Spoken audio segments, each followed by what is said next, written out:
250 collections removed from this client's credit report in just 60 days. Was it magic? No, it wasn't magic. There was a specific method that I used, and it's called the Guaranteed Deletion Debt Validation Dispute Method, and you can access that link down in the description, and we're going to go over it right now. You can access the link to the video, the link to the method, and you can also access the link to schedule a call with me, which you can see right at the top of your screen right now, my740.com, to see if I can do it for you.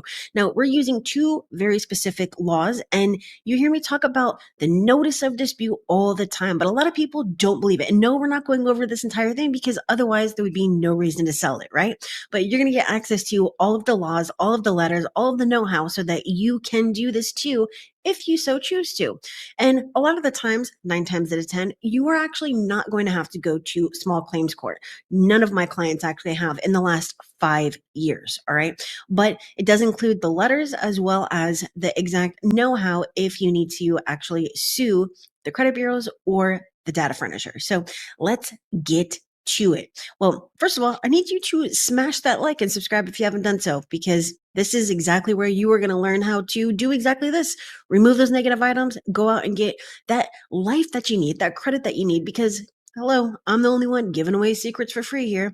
So we're dealing with two very specific laws, as you can see on your screen, FCRA 623A3 and FDCPA 8078. That's these two right here.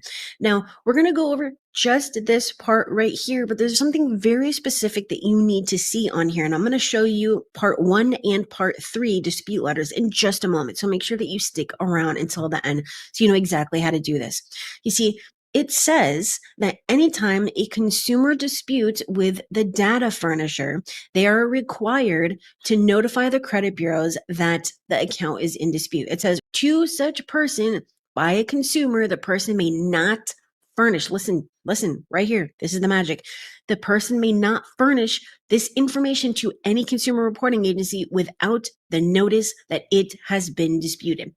Now, here's the thing though. You need to be able to prove that you actually disputed it. So it needs to go out certified. And you're going to want to check out the short that I have linked down in the description from last night that explains exactly why. So you need to have your credit reports, you need to have your dispute letters, you need to be able to prove that you actually sent and it was received. So that's the certified mail.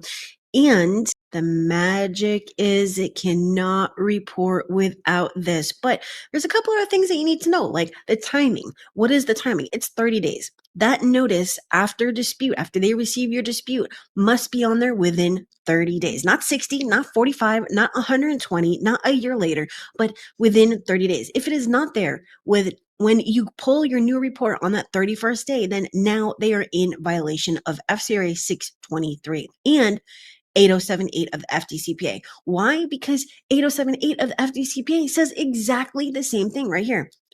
Communicating or threatening to communicate to any person credit information which is known or which should be known to be false, including the failure to communicate that a disputed debt is disputed.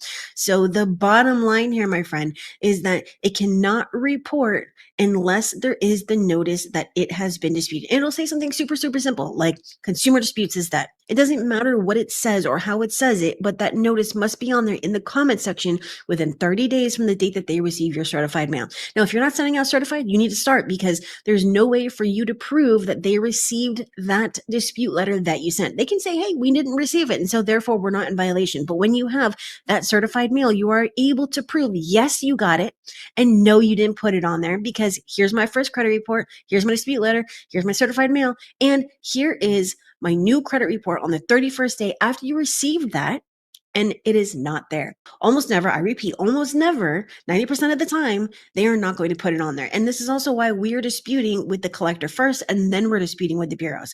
Now, when you dispute with the bureaus, this part is really simple. When we dispute with the bureaus, we are actually doing something a little bit different. We're not using laws and this, that, and the third. We're saying, hey, I don't know what this is. This collection, this, unloaned medical collection account 12345, it's unknown. You are putting the burden of proof on them to verify this account, and they won't be able to. They're not going to have the documentation, and failure to have that documentation means that they must remove it from your credit report. All right. I disputed them with the bureaus. I disputed them with the collectors. I used FCRA 623A3 and I got it removed. So here is, and as you can see, it's very simple. This is to the collector, okay? You're going to put your information on here.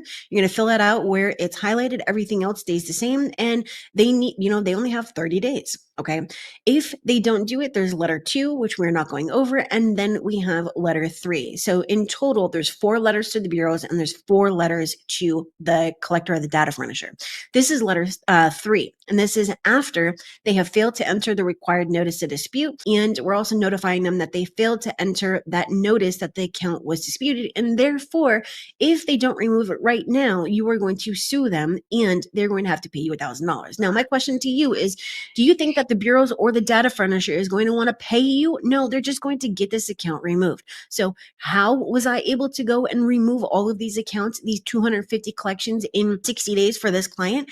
It was by using this exact method where I am disputing with the collectors directly. Everything went out certified, and then I disputed with the bureaus, and I was able to literally remove everything. As you can see, when you go and check out this video, again, linked down in the description, you're going to see all 250 collections, and you are going to see that on the next report, hello, they're just not there. Okay. So if you want to see if I can personally do this for you, that, maybe you need some help with this. Maybe you don't know how to do this. Maybe you have other things on there, collections, charge-offs, repos, foreclosures, bankruptcy, judgments, and you're not sure of how to get results, especially results like this. Head over to my740.com, schedule a call with me, and I will see if I can help.